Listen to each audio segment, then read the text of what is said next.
Hi.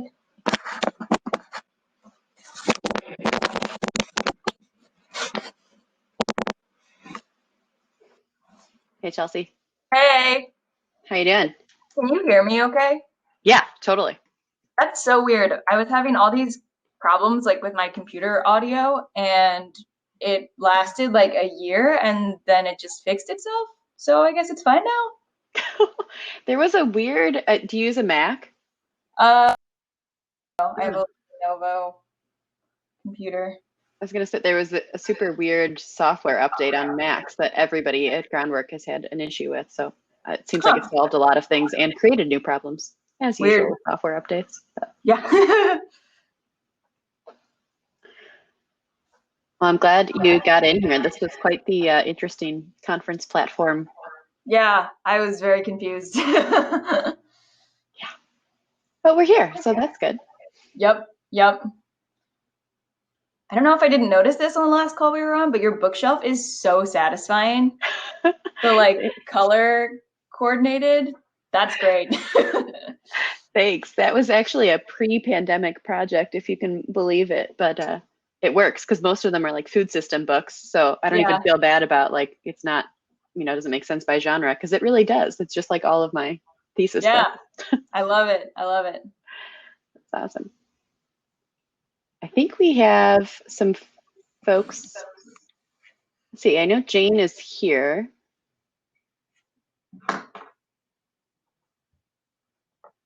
Oh, a private meeting. I don't know what's happening. Oh, there we go. There I am. Jane. Hi. Hi, Hey. Chelsea. Huh.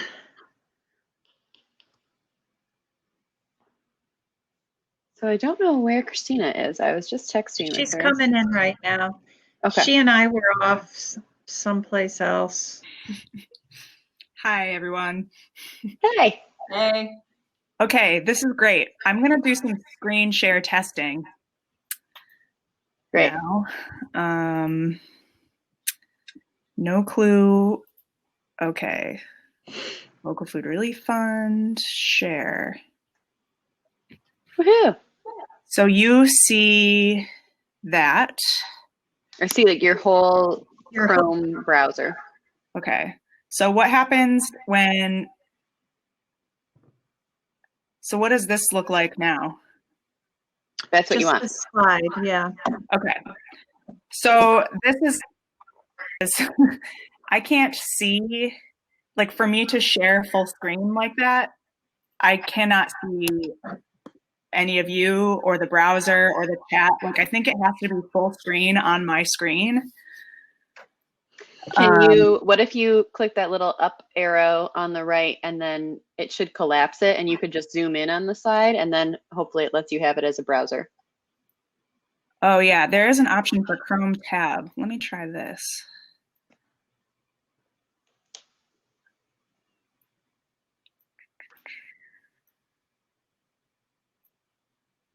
So I can't tell if the 4 people watching are us or if we have 4 people in here.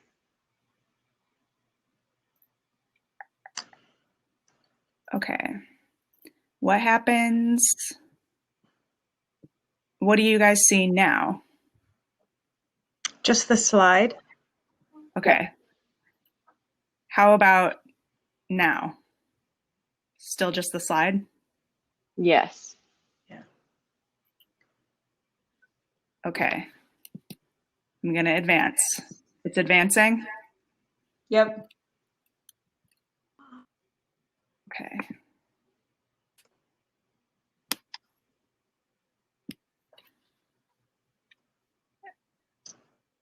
And then I stop the share to go like that. Cool. I need to change. How do I change my name? It's a great question. I don't know. And you guys, mine didn't come up with my normal name. It says Jane Lippert on mine. It does. Yes. Yeah, that's what I see. Okay. It says you, Y-O-U on mine. Yeah, that's what it's showing for me too, which I guess you don't see how your name is Oh, displayed okay. to others, which seems Right. problematic, but at least it's right. Christina, do we, I mean, on our run of show, we're going to go at 12:48. Do we have a sense of anything? I don't know. I don't. But are you guys watching the YouTube video now? Food equity specialist at the Groundwork Center. Okay, so that'll be smooth. It sounded, wait, you want to play it again? Because there was an echo, but I couldn't tell if it was because we were trying to talk. That's locally grown and accessible. So I need to mute my mic. Okay, how do I get out of this? Stop sharing. That's how I get out. Okay.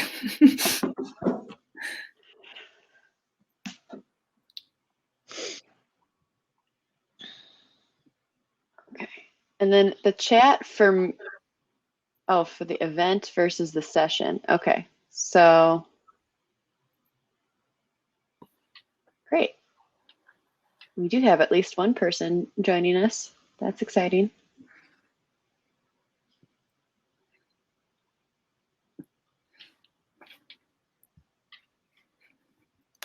Hi, Kate. Hello.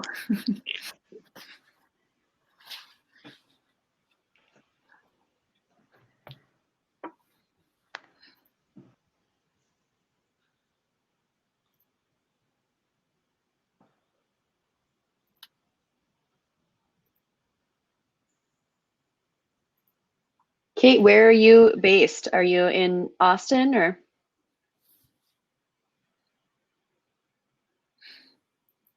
Awesome. Austin.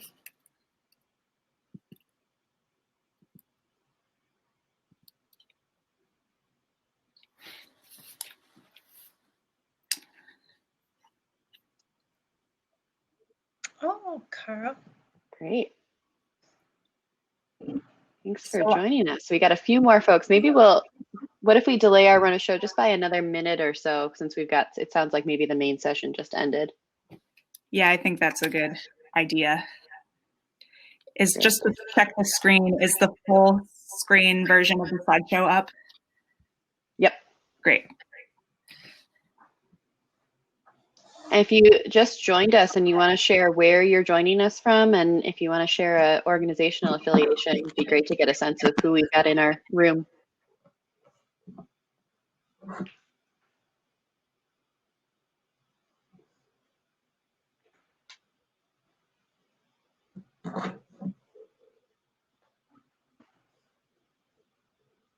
Awesome. Welcome, Joanna.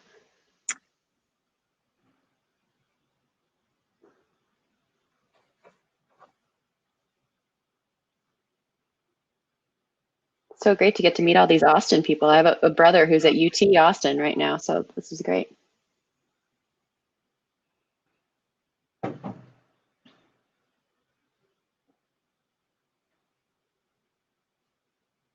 All right.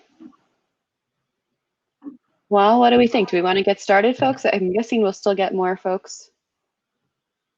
You don't need to have your camera on, but you are welcome to have it on if you want to join. We will have a Q&A. It sounds like we've got a small group today, so you're welcome to turn your camera on if you'd like, or definitely for the Q&A portion. What do you think, Christina? Are we ready? I think so. Okay. And if folks wanted to turn their camera on, is there a way to? Do you know how to do that? I don't know how. I think that, well, I'm not quite sure how, but there should be a way for them to do that.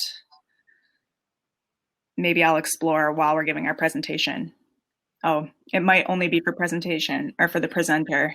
Okay, so it might be that we'll have to interact via chat. Sounds good. Well, that's what we were prepared for, so that's okay. All right, so let's get started then. Well, welcome everyone. It's really exciting to see a handful of folks here. We're excited to be a part of this conference. My name is Megan McDermott. I work for the Groundwork Center for Resilient Communities, but we're based in Northern Michigan, but you can see why this name is really important to us, and we're excited to be a part of the conference on food resilience, access, and equity. Our session title is Resilient Systems, a COVID-19 emergency local food relief fund that pays farmers and supports fresh produce needs of food pantry networks in Northwest Lower Michigan. I just introduced myself, and then you'll also hear today from Jane Lippert, who is the outreach coordinator at Central United Methodist Church in Traverse City. You'll hear from Chelsea Huddleston, who co-owns Huddleston Farm with her partner Nick Olson. And you'll hear from Christina Barkel, our food equity specialist at the Groundwork Center. So just to give you a little bit of an overview, if you aren't familiar with Traverse City, it looks like it's a little blurry, but we'll have, I assume we'll be able to share the slides after the fact. Oh, it seems like it's getting clearer. Oh, bandwidth issues. We all live on Zoom now. So community overview, just to orient you to Northwest Lower Michigan, if you are not familiar, we are a rural community, primarily rural community, where that sort of dark pink area, Prosperity Region 2, and that star is Traverse City, where Christina, Jane, and myself are located. Actually, Christina's a little outside of Traverse City. And then Chelsea and Nick are just a little up on the right of that dark pink area.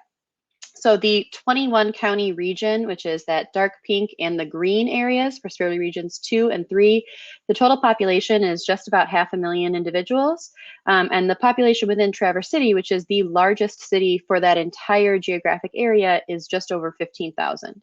I included a few headlines. If you've heard of Traverse City, you might have heard that we're a really fantastic place to live. We have a lot of wealthy millennials. And you also might have heard about some local government issues that have come up lately.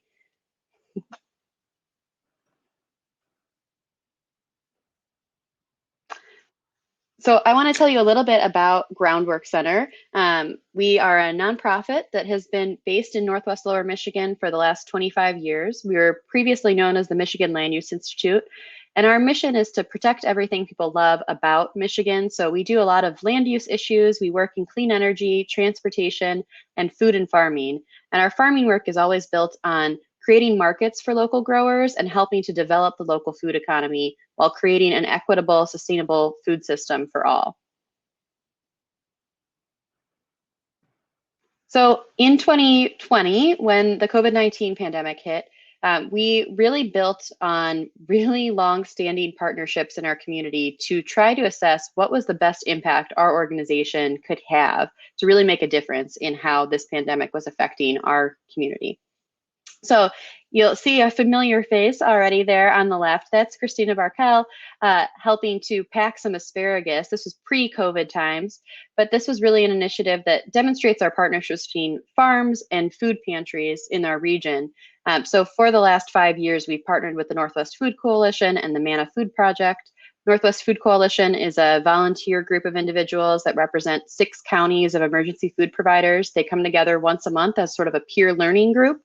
Food Rescue is a subset within Goodwill of our local Goodwill, and they actually serve as the delivery means for most of those pantries to be able to stock their pantries and meal sites. And then the Manna Food Project is a food bank and food pantry based in Harbor Springs, which is about an hour and a half north of Traverse City.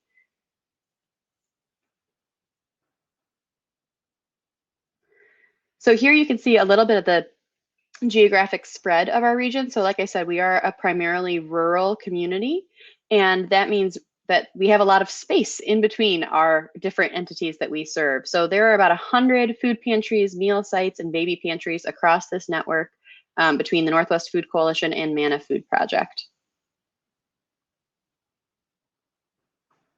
And what we were hearing from farmers as the pandemic hit was that, they were feeling discouraged about farming this season. We're very fortunate to have a really great farm to table community. We have a lot of restaurants that feature local foods. We have a lot of CSA participants, but many farmers that had planned their business models around CSAs and restaurant sales were suddenly totally wiped out in terms of their market planning for the year. And fortunately for Northern Michigan, our growing season is fairly short. So March was actually still a good enough time to plan and make changes for the growing season. If you go a little bit further than us, we have about a 90-day growing season, but Northern Michigan can usually rely on producing something about May through October is a good growing season for us. So what we came up with as a Groundwork Center staff, and I should mention that we are a very small nonprofit. Our annual budget is about $2 million. We have a staff of 20, and we have 2 offices, Traverse City and Petoskey, which is why we have the 2 different emergency food partners in the Coalition and Manna Food Project. What we came up with as a staff was to launch what we called the Local Food Relief Fund. So you heard, if you listened to Danielle's keynote today, about all the things that we were seeing, right? If you work in food systems, you were seeing that suddenly food supply chains were on like every headline. The idea of farmers plowing under crops while families waited in long lines for food pantries, that was suddenly on the national consciousness in a way that it had never been before. But this is something that for our community, we knew was going to be a struggle. And so when we talked to our emergency food partners and our farmer partners, we said, what can we do? They said, well, we aren't going to be able to have the supply chain for our food pantries that we've come to rely on through national supply chains, and our farmers are losing their ability to sell their product. So how could we address both of these things? We wanted to create a program right in the center of that to buy food from farmers and get it to food pantries and actually keep food pantries stocked while holding the floor for for farmer markets. Not farmers markets, but farmers' ability to sell their products into a market. So our initial goal was $30,000. And through a crowdfunding initiative across our community and more than 600 individuals, we ended up raising, and this is actually a little bit of an older number, we raised through December of 2020 over $195,000 for our regional emergency food providers and farmers. And it's been really incredible to witness the partnerships that have come together. And you'll hear from some of the folks that have actually directly implemented this program over the last year. So we wanted to show a little video that we put together just to give a sense of some of the people that have been involved and the program as a whole. Okay, I'm queuing that up now. And if we start to hear a weird echo, I think all of us presenters just make sure that our microphones are all turned off.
Thanks, Christina. And I see that we've been getting a few questions, and we will have time for a Q&A session at the end of our presentation. So please keep populating those into the chat, and I'll be facilitating that conversation later on.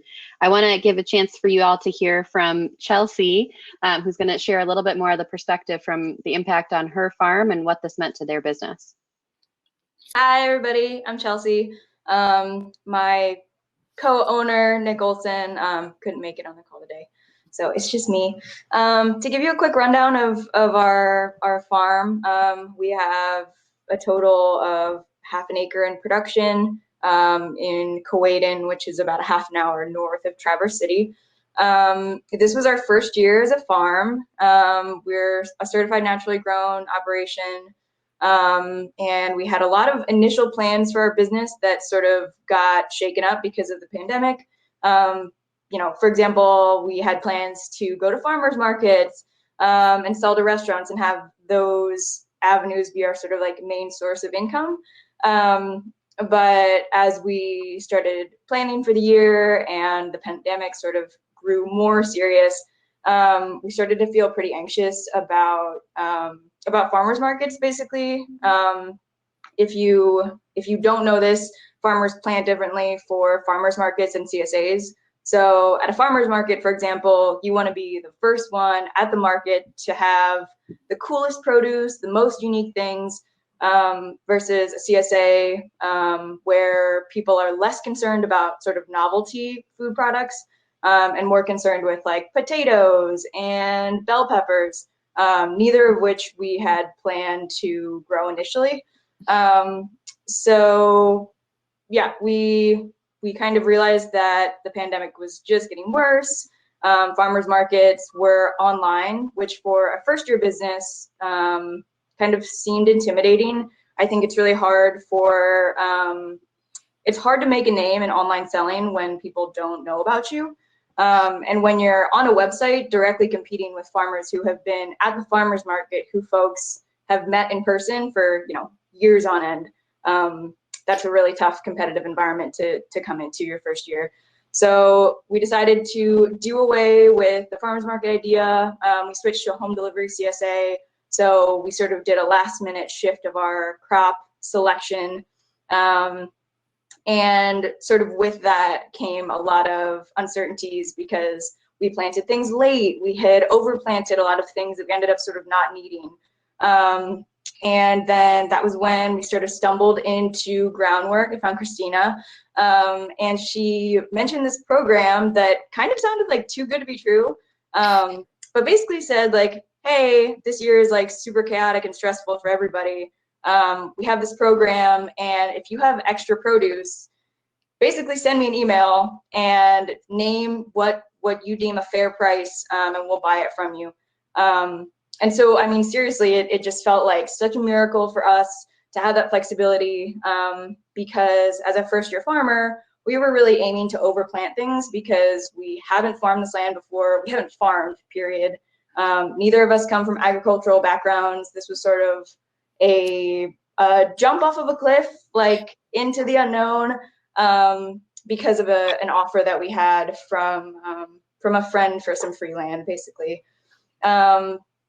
So yeah, for us, I mean, this program, like I cannot stress enough how like season and year changing this was for us. This meant that instead of overplanting and harvesting a bunch of stuff that we couldn't sell, giving away for free, or just letting it rot in the field, we could harvest basically as much stuff as we were able, and then sell all of it at a fair price to an organization who was then distributing to folks in need.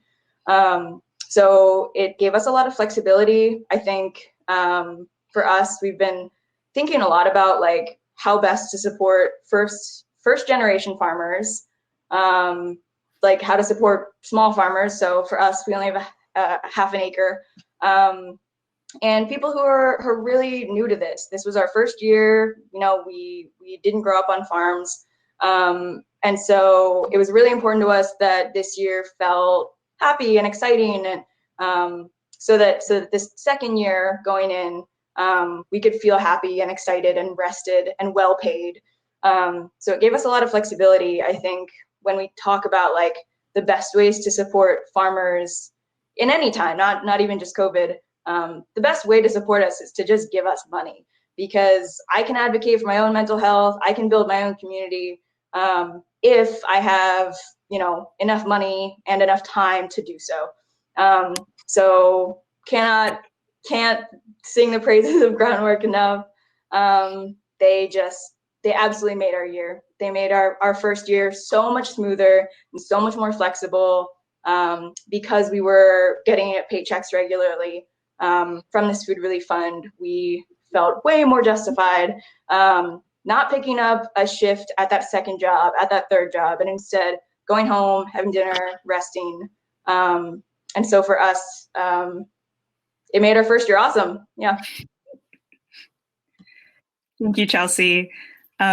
It's so great to hear from the farmer's perspective, and such a big part of this program is connecting farmers like Chelsea and her partner Nick to food pantries, meal sites, community centers, and other emergency food providers. And so I'm delighted to introduce our next speaker, who is Jane Lippert. She will introduce herself and explain the work that she does at the Central United Methodist Church in Traverse City.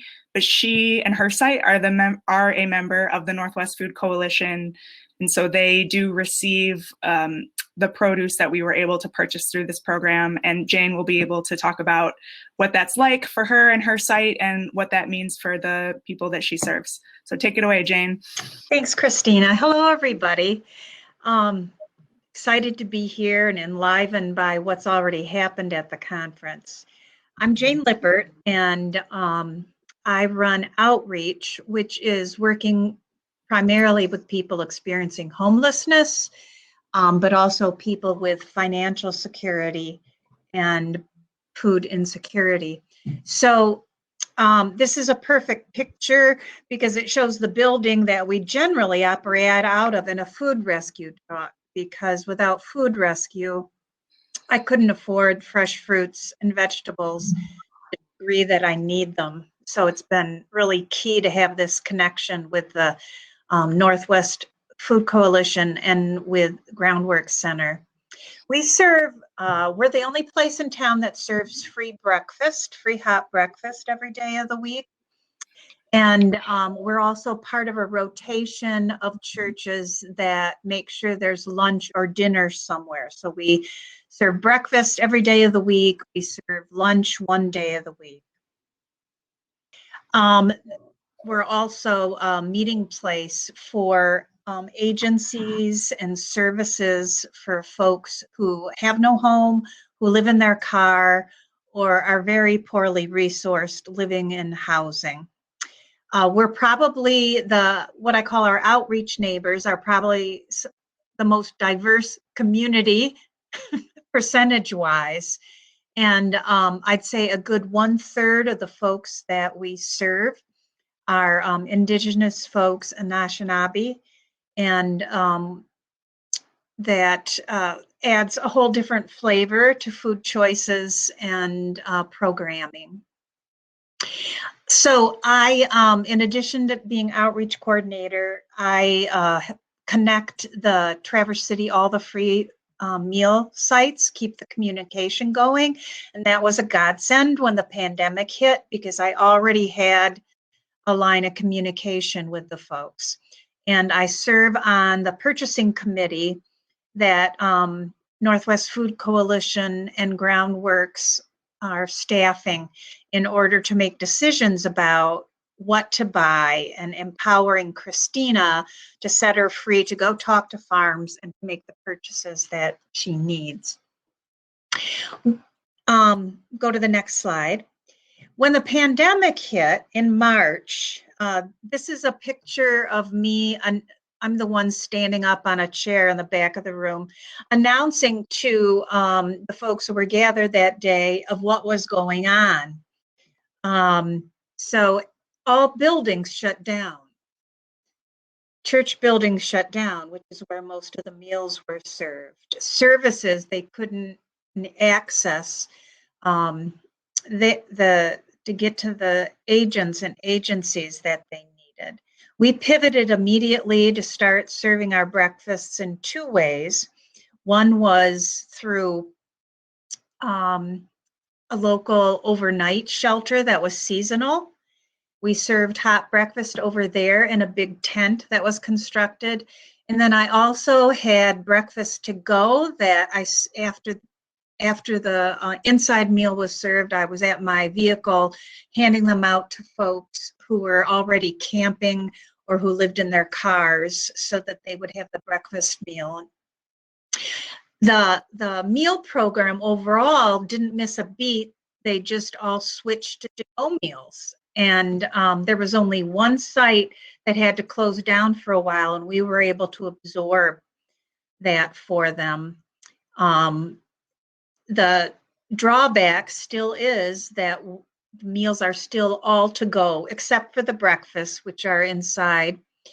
And it's Michigan in January, so the temperatures are below 20 this week sometimes. So we're still trying to figure out how to get people inside to eat their meals and have appropriate shelter.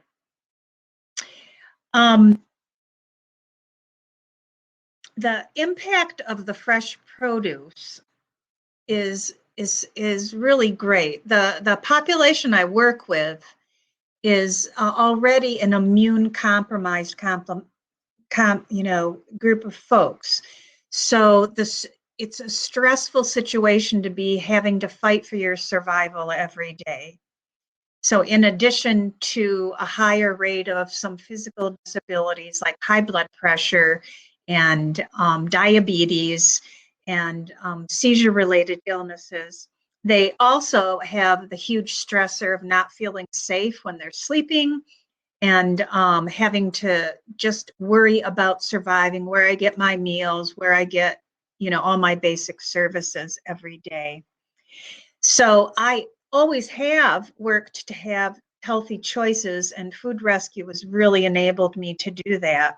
I'm a big one for throwing spinach into every single salad, and the fresh local food makes a difference because it tastes better. If you eat fresh local asparagus, then you want to eat more asparagus. And I discovered that when the food is fresh and local, when we prepare it, when you think it's something they wouldn't like Brussels sprouts or squash, they love it and they want more of it and they eat more of it. The fresh and local food also helps not just with physical health, but it helps show we respect you. We treat you with dignity, because when you're given fresh, beautiful, flavorful food, it's saying you're important. You're important enough to not just open a can of green beans, but to actually prepare something special, which is really, really important too. Could I see the next slide? So we're able to provide the salads and mix of fruits, and we even get started getting some local meats, which is really wonderful. That's really made a great difference. Next slide. So these are some of the feedback that I've had over the summer and into the fall. Had a young mother bring last winter. She was homeless and she got into housing a year ago, January. And she came down this spring with her baby and said, I wanted you to meet Amelia because all through my pregnancy, you helped feed us all this healthy food. And I just wanted you to see her and thank you. And Dennis, who really appreciates the flavors and things, he said that squash today was amazing and we had not put any brown sugar or anything in it. That was sweet. Or people getting, all kinds of produce. Or even Robert, who said the tomatoes in the salad remind me of my grandmother. Most of the folks who are experiencing homelessness or food insecurity grew up in the northern Michigan area. So they have memories of their parents and grandparents using fresh tomatoes and potatoes and carrots. And so it gives them some of their history back when that happens also. So I can't say enough about local farms and the resurgence of farming in the area. And I noticed one of the people said they're experiencing gentrification, which is something that needs to be looked at a lot up here because it's such a tourist area. Everybody wants to build seasonal housing. And so groundwork, in their work with land is a key part of this also. Thank you so much for sharing feedback. Jane, maybe can you mute yourself? Did that fix it? Okay. So Jane, thank you so much for sharing the work that you do, as well as the stories and these quotes of the people that you feed every day. I am going to shift now to talk about the work that I do as the coordinator of purchases for the Northwest Food Coalition, as well as my work at Groundwork as a food equity specialist, kind of tying all of these pieces together, both the farmers and the food pantries, to make sure that we can get that good, healthy, fresh, local food to people who need it. And just a reminder to those of you who are joining us, we will have time for a Q&A at the end of the session. So if you have questions, feel free to enter them into the chat. We're gonna cycle back through all the presenters to talk about lessons learned once I'm done explaining my piece of this, and then we'll really open it up for more questions and dialogue. So first, I'll say again, my name is Christina and I work for the Groundwork Center as a food equity specialist. And a huge part of my role at Groundwork is connecting all of the pieces of this wonderful program. As Megan mentioned before, the Northwest Food Coalition is largely a volunteer effort. And so the need for a paid purchase coordinator to figure out how to develop and execute a program like this became very apparent.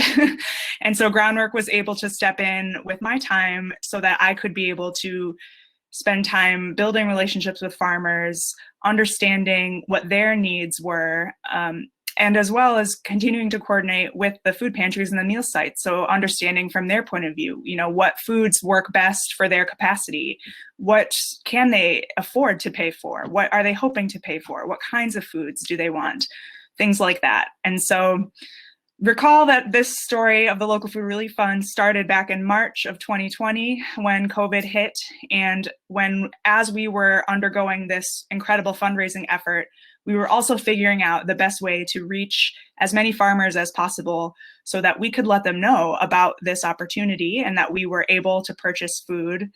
And we really wanted to understand what food they would have available, when they would have it available, what quantities and what price points they were hoping to get.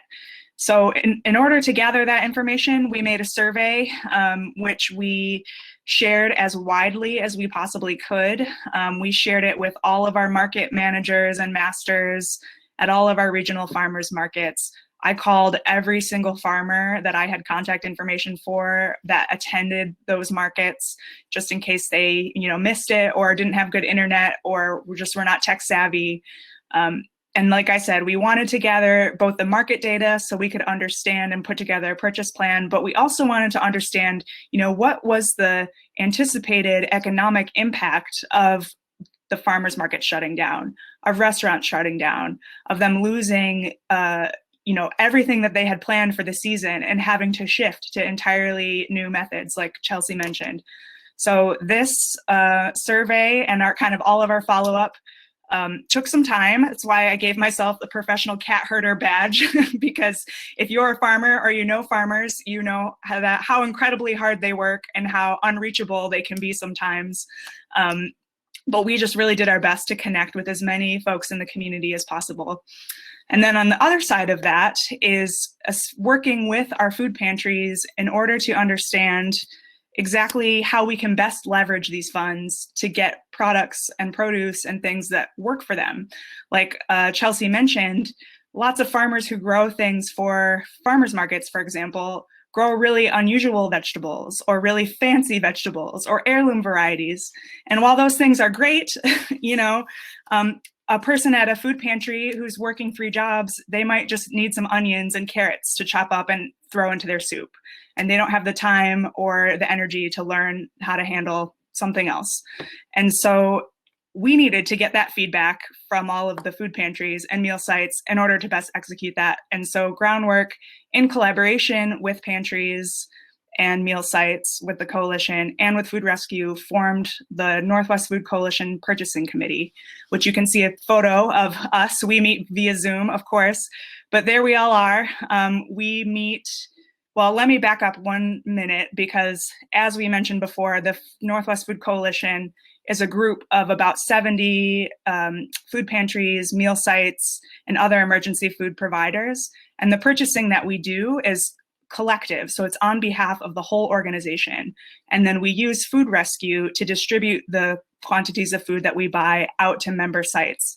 And so in order to make the most responsible decisions and the most representative decisions possible, we had to form a committee made up of members of the coalition that represent all of the different constituency groups within the coalition. So those are listed here, but in our committee, we have representatives from large and small pantries, from a meal site, from a baby pantry, a school pantry, representatives from our tribal communities, mental health center, as well as the purchase coordinator, which is myself, the distribution side, which is Taylor from Food Rescue, and someone from the operating committee, so from the leadership of the coalition as a whole. And so with this group and all of the diverse perspectives and situations that they bring to the table, that's how we decide how to spend the money that we raised from the local food relief fund. So I'm getting a little bit in the weeds here, but it's complex, right? To navigate a complex food system and then to make decisions based on a large group of people. And so we really had to nail that in. And the way that we did that was we created a kind of tiered decision-making process and structure so that, you know, if I'm working with a farmer to purchase tomatoes, for example, I can move ahead with that purchase in a timely manner without having to go back to the whole group to get feedback if we have pre-approved products and price ranges. And then this tiered situation that we have here means that sometimes I know I can go ahead and buy things, and other times I know I need more input from the group before I move forward. So like I said, we have 3 categories of purchases in this system: a green purchase, a yellow, and a red. And the criteria that we consider when we think about making decisions include product type, so what sort of produce it is, the pack size or the quantity available, the price range. Food Rescue has to be able to distribute the food. And then is there a demand at the food pantries for this product? So something like a bin of carrots that we can buy from a farm, a bin would be an 800-pound quantity that's really reasonably priced, right in our price range or below. I know that I can go ahead and purchase that on behalf of the coalition because that meets all of our criteria. Something that would be yellow purchase would be something that maybe isn't on the pre-approved list. And I think I even put the list on the next slide. Yeah, so here you can see there's 10 produce items that the coalition has identified as the things that they want the most. Those are the things like apples, beets, carrots, corn, things like that. And then there are other things that are still local produce that we could totally buy, but is maybe more expensive, so the pantries are less interested in it, or it's a little bit more unusual. So those are things like scallions or garlic or sweet peppers, things like that.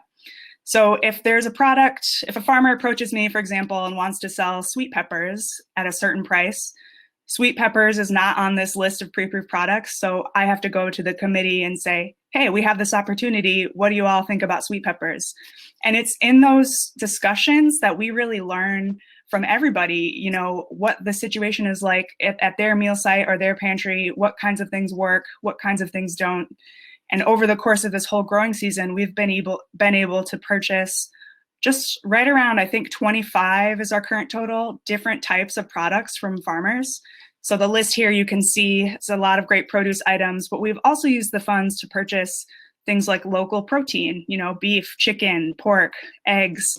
And then we're also looking at purchasing some locally produced canned beans. So something that's a staple in a food pantry environment, canned beans, but we happen to have a really amazing organic bean canner up in Northport at Michigan here.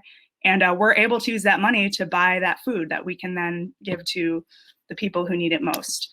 So that's kind of just a little peek into our process, and it's complicated. So if there's questions or, there's so much more I could get into, but I'll just show some pictures here. This is what it looks like when farmers drop off food.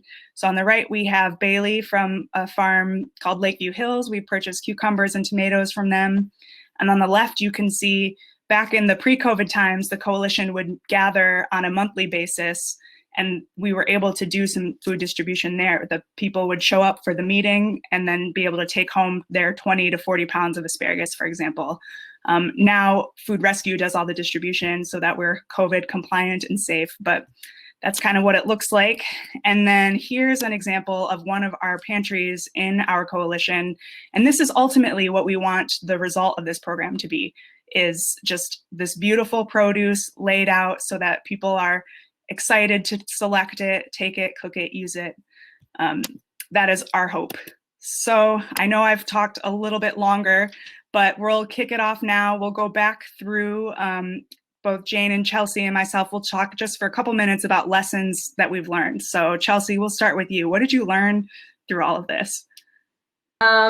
This is kind of a joke, but we learned everything. This was our first year, so everything. We just learned everything. We also learned that home delivery CSA is a really popular option. I might have skimmed past that earlier, but that was part of our, okay, the farmer's market isn't going to work. These other ways of selling produce aren't going to work. So we sort of decided to take things into our own hands, take things into our own power, and say, we're doing home delivery CSA, so I'm not going to sit at the farm and wait, 10 hours for people to pick up their CSA and inevitably tell me they're late. So we're doing home delivery CSA. We're going to charge this amount of money. So we figured out that people love that. We sold out really quickly. We also learned that you can charge basically a lot of money for it. So this coming year, we will charge more money as a part of our sort of our sustainability goals. Home delivery is easier for us in some respects, but it's also really hard because you end up driving a bunch of things around. So yeah, we learned that. I think we also learned more about growing in our specific environment. I mean, we were so fortunate to have this food rescue or this food fund available to us so that we had a buffer on either side of things. So, if we were on the low end, we didn't have a hard contract that said you have to deliver this like you would with a restaurant. But, for things that we sort of aired on the higher end, we know that we don't have to grow as many things if we don't sort of have contracts involved with them. So this gave us the ability to learn what grows well and what doesn't, and sort of the yields in our specific environment. Yep. Thanks, Chelsea. Next, we'll hear from Jane. Jane, what did you learn through all of this? Well, what I think is that the food system in our country is set up very adversarial between those growing the food and those eating and purchasing the food. And what I've learned is that it can be a win-win situation. Systems can be set up that benefit both the vendor, which is farmers, and the consumer, which in our case is meal sites and pantries. And that's humane and treats everybody well and get what they need. Awesome. Thank you. And I just want to talk about these pictures just for a second because I just love them so much. On the left, we have Val Stone, who is the coordinator for the Northwest Food Coalition. And if you've ever wondered what 600 pounds or 1,600 pounds of some winter squash looks like, that's what she's standing in front of. So when I talk about buying a bin of vegetables at once, that's what that looks like. And then in the middle, we have Andrea from Providence Farm, who's been a longtime supporter of this program. And I can't quite see what she's distributing there, but you can see a lot of the food pantry coordinators and volunteers in the background picking up their vegetables. And then on the right, we have a photo of some really great educational materials that Groundwork has developed. It's called the Harvest of the Month program. And we try to, as much as possible, coordinate the purchasing that we do to align both with the seasonal calendar of what vegetables and fruits are available in Michigan, with, recipes, tips, tricks, games, things that kids can do, activities that are captured in these educational materials, and then be able to have both on hand. So we'll have the asparagus and be able to send somebody home both with the asparagus and with a recipe and a fun thing for their child to work on as well. So that's what you're seeing there. And then I'll go next. Groundwork, we also learned a lot of lessons in coordinating all of the moving parts of this program. Something that I learned as a coordinator is that flexibility and patience and persistence are key. As Chelsea mentioned, a lot can go wrong in a growing season and a lot can go right. And if you are so set in stone about kind of either the types of produce or the price or any other number of things, you're going to really miss out on kind of these opportunities that pop up. And so it's the ability of the food pantries to be able to kind of have an open mind, accept that maybe if the broccoli that they planned on fell through because of a flood, but there's a lot of extra tomatoes that are coming in. Things like that are sort of what we all had to navigate over the course of this season. And then another thing I learned was that relationships are everything. So I was so great. I think, Chelsea, you just called me out of the blue one day in February, before COVID even happened, to talk about, the coalition and how they could get connected with our food access efforts. And then once the pandemic hit and we started raising all this money, I was like, oh, I'll just call Chelsea and see what products she has available. And it turned into this really beautiful relationship that we didn't really foster through a survey or, through any other method other than, knowing who to call or being available or just asking or having a dialogue about, how can we support you and what do you need?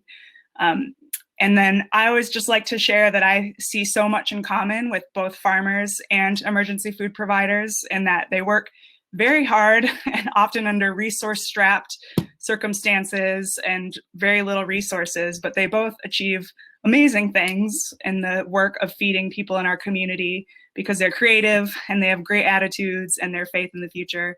And I just can't thank both of you, Jane and Chelsea, and the other people who participate in this program enough for the work that you do. And I'm glad for the opportunity to help bring it all together. So with that, I'll hand it back over to Megan. If you all have questions, you can type them in the chat, and we'd be happy to answer them. And we can just kind of have more of a conversation here as we wrap up this presentation. So Megan, I'll hand it over to you. Awesome. Thanks, Christina. And Christina, if you couldn't tell, is incredibly humble in her role in making all of this come together. I mean, cat herder is a cute little title and badge, but it is really, really important when you're navigating 10 counties, 100 different sites, and close to 40 different farmers that she's working with on a day-to-day basis. So we're glad we're able to provide Christina a cell phone stipend and make sure that she is able to answer her phone when she gets a call. And it's been really great to see this come together over the last 10 months. And the other thing that I'll just say before going into it, looks like we've got just a couple questions in the chat. We heard early on from one of our funders that solutions that come about in a time of crisis, like a pandemic, are often things that should have been there all along. And so if I have to think of one lesson learned about this whole thing, I mean, everything that everyone has shared is absolutely spot on. But it's also, in an attempt to find some sort of positive over this great tragedy of this pandemic, is that no is not an answer anymore, right? No, we can't do that. No, that policy can't change. No, we can't change to delivery models or completely change our growing season. It happens, and you have to be able to adapt, and you need to be able to have the relationships to be able to support each other in a community setting. And it's been really great to see this whole region just rally around this initiative, and many others that have supported our community over the last 10 months.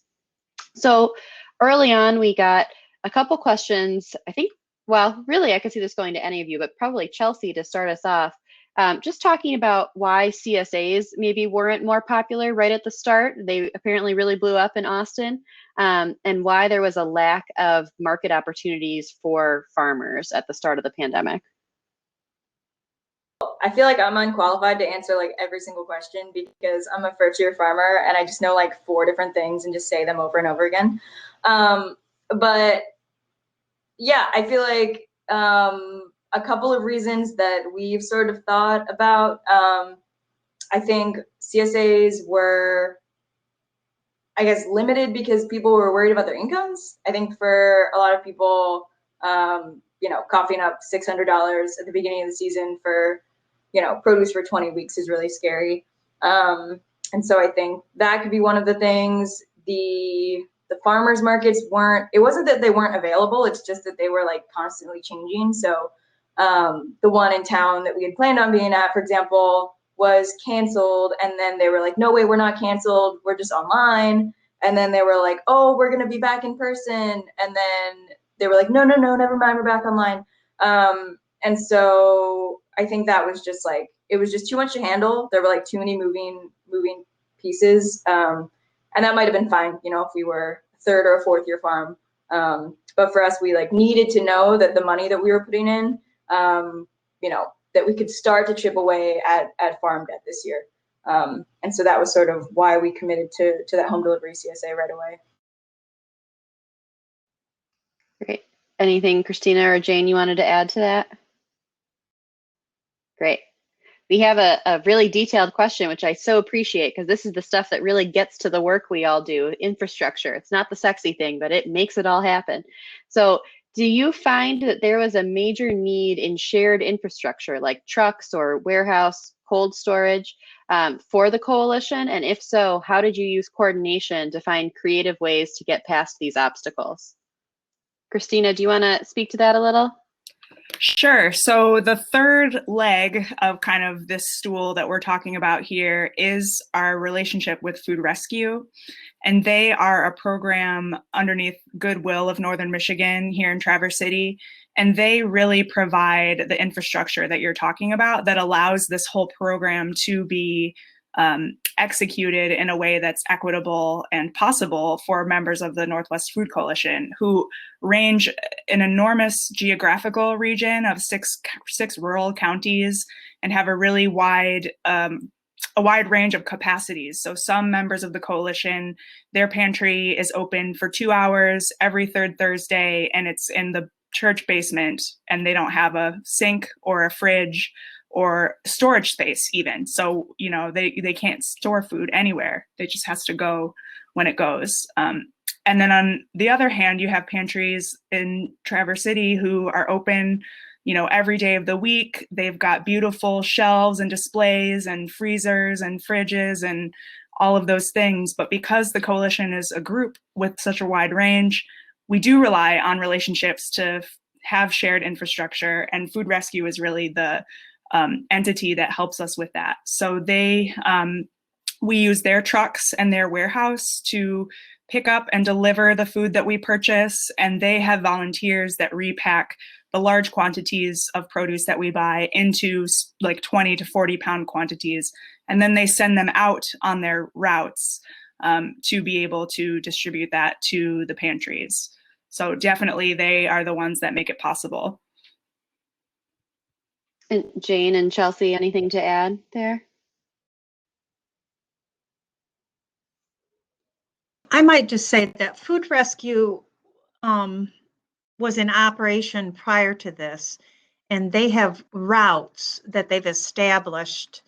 And so they've incorporated the different types of food and the different processes to that. So like I receive a delivery once or twice a week. They really, the creativity of the crew over there, as well as the conversation between Christina and Taylor, the head of Food Rescue, really made that feel painless to the rest of us on the purchasing committee. Chelsea, I wonder if you can't speak just for a minute. I know you delivered to the food rescue warehouse, but then Taylor was also able to pick up food from your farm. Can you share just for a minute about maybe how that allowed you to participate in the program? Yeah, I mean, flexibility was everything. I mean, again, I just sound like a broken record, but like first year farmer, everything is in flux, everything is scary, like you don't know if anything will grow. You like seriously, we assumed that like a third of everything we planted was going to die. And so it's hard too managing your time with a home delivery because obviously your CSA customers come first. But some days it was just hard to gauge how much time we had. Especially early in the season, we weren't honed in on how long harvest took us. So some days we would say, yeah, Taylor, it would be great if you could come pick up from us. But other days we were like, I don't know if we have time to even harvest before he comes to pick up. So being able to drop off on our time on days that he couldn't pick up or on days that we weren't sure that we could have it in time for him, that flexibility was huge for us, for sure. Awesome. Thanks, Chelsea. And one of my favorite infrastructure pivots that I will just share, because it might have an inspiration if you run a pantry or need cold storage. A local pantry actually called a cold storage transportation firm. This is Care in Kalkaska, for those of you that know them. And they were able to get a cold refrigerated truck actually parked at their facility to help with the excess product, particularly around like turkeys for Thanksgiving, which I just thought was absolutely brilliant in terms of a creative pivot. You might not think of your local trucking company, but if you have one, they might be able to provide a refrigerated truck. So we did get one more question, but I know we're supposed to wrap. I'll just quickly address Joanna's question. The collective does apply for funding, and that was actually a really interesting thing at the beginning of the pandemic. We had to figure out, should these individual 501c3s, because most of the coalition members are 501c3s, and yet the coalition itself is not. And so how do we coordinate and say it is better to do a collective purchasing versus individual pantries? And we worked with a community foundation who basically said, you know what, we will give you money to purchase food, but we want to deal with the collective. We don't want to see requests from each individual organization across the 6-county region. And so that kind of helped force that conversation as well, which has created a ripple effect of a lot of like good governance strategies that we've gone through. So the purchasing committee has a charter, there's an operating committee, there's a decision-making structure, there's a voting process. And if you are working with emergency food providers or farmers, we would love to talk to you about that. That's the stuff that groundwork folks as policy people really geek out about. We love setting that structure up and helping make decisions really well. But it's certainly a complicated piece of this puzzle, without a doubt. So you can see our contact information there. You can also find our phone numbers on our websites. Any last words from our other presenters? Thank you, everyone. This has been really wonderful. Thanks for joining us, and thanks to the community for putting on this conference. We're so excited we were able to be a part of it. Bye, everyone. Thanks for being here.